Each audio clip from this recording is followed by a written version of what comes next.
One of the expected outcomes of the US-China tariffs and counter-tariffs is that both would look to source imports from elsewhere. The ceasefire announced by the US and China on mutual escalation of tariffs at the G20 Summit at Buenos Aires might only be temporary.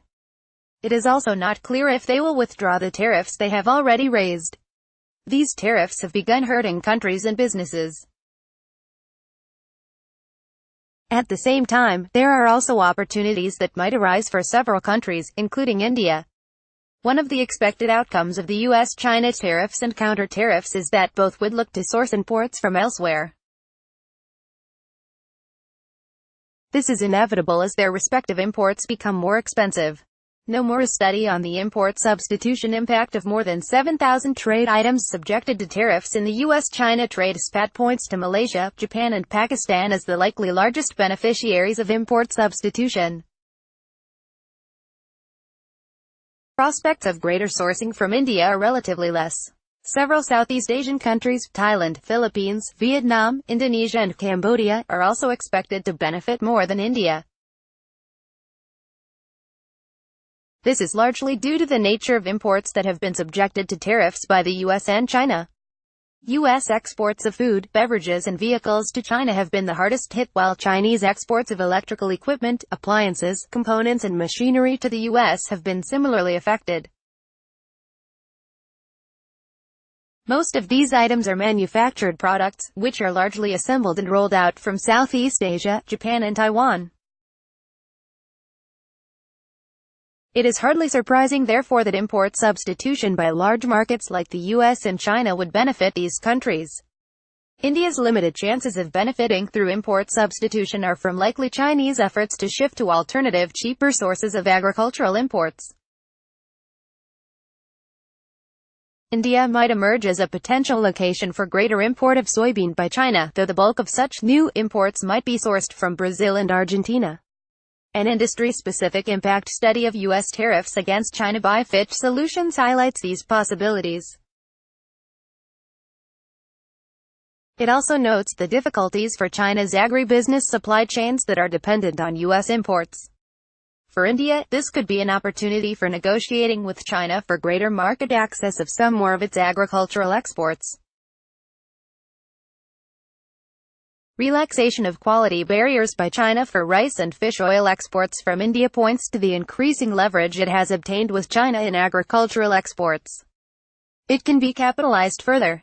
India, though, can be a bigger beneficiary of the US-China trade pact in the long term. Assuming the tariffs that have been imposed or maintained by the US and China, both countries would gradually witness greater relocation of supply chains. Businesses, seeking to avoid tariffs while exporting from China to the US, and vice versa, would have incentives to export to these countries from other locations. In this regard, Nomura's findings on production relocation possibilities point to greater benefits for India. Indeed, while Vietnam tops the list of Asian countries likely to benefit from a long-term relocation of final product assembling, India follows after Vietnam, Malaysia and Singapore. What explains the difference in India's prospects between short-term import substitution and long-term business relocation? A part of it is obviously in the nature of industries that are likely to be relocated. Automobiles are a good example.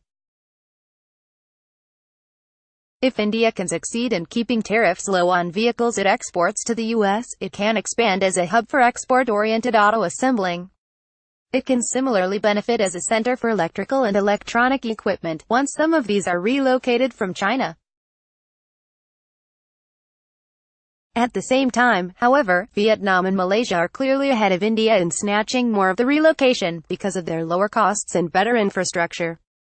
In the short term, import substitution efforts would be on getting cheaper alternative imports, irrespective of locations. These would be driven by efforts of state agencies to procure from options worldwide. But longer-term production relocation decisions would be taken by transnational businesses, after long hard looks at specifics of various locations. Countries with relatively poor business rankings might suffer. South Asian countries are lagging behind in this regard. More specifically, when it comes to parameters reflecting progress in trade facilitation resulting in lowering of trade costs, South Asia as a region has a long way to go.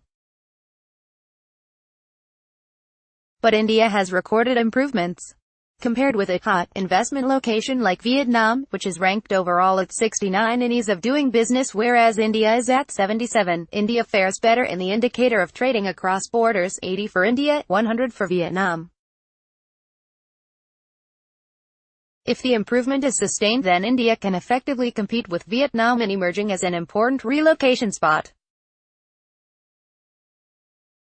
At this stage, though, much of the expectations would depend on the prolongation of the trade war and India's ability to keep reducing trade and domestic business costs.